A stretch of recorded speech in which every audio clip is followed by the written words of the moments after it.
What's going on, guys? James Craycroft here, and today's video was actually requested by a good friend of mine. He's like, yeah, you should do a video about how to position your brand on Shopify. I'm like, you know what? You're right, I should do that.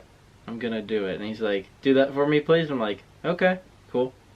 So let's get right into it. So a few things you need to keep in mind when positioning your brand for Shopify store and social media. That would be credibility, social proof, and content. Honestly, that's what you need to be focusing on. Oh, and consistency. If you don't have that, bruh, like, you're gonna lose.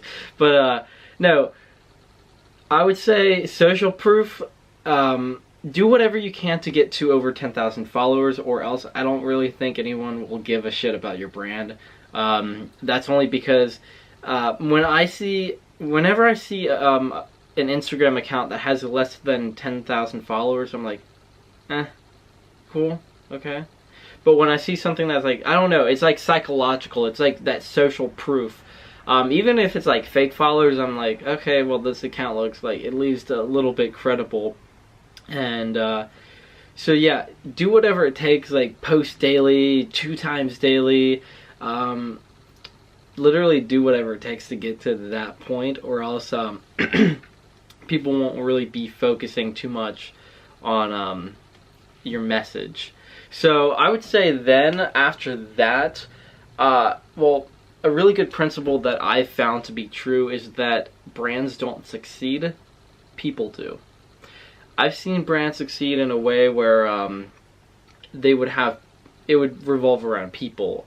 Like, the people would be the brand behind, like, the clothing line or the merchandise or their product. And I would say position yourself in a way, if you can, where you have people wearing your product or using it. That way you get that human aspect in what you're trying to do. And I would say position yourself in a way where you're appealing to people on an emotional level that can be justified with logic.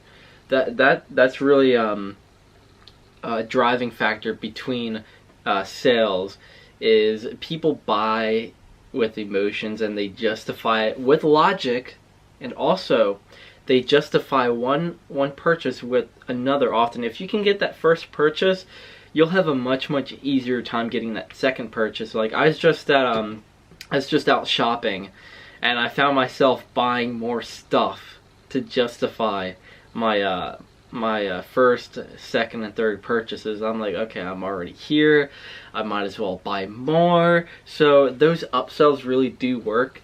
So yeah, definitely position yourself in that way where you can upsell people and leverage people. Another thing that I've seen work very well has been people who are kind of like representatives for your brand.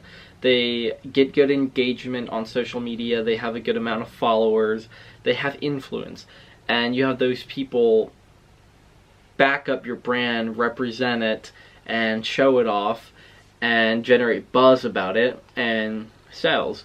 I've seen also, kind of unrelated but related to Shopify as well, is my dad's friend who owns a photography company would have students or athletes from these schools be featured in in posters down at a place called Newport on the Levee, and it would generate buzz for those people and also at the schools that they went to, or different types of programs, athletics, organizations. So it's all very simple. Is it easy? No, but it all comes down to credibility, social proof, your brand's content, your message, and how you're appealing to people and your overall vibe of your brand. So if you guys found any value in this video, go ahead and subscribe, leave a comment about what you thought or any future video suggestions, and go ahead and like the video. Feel free to connect with me on Instagram and Snapchat. Thank you, guys.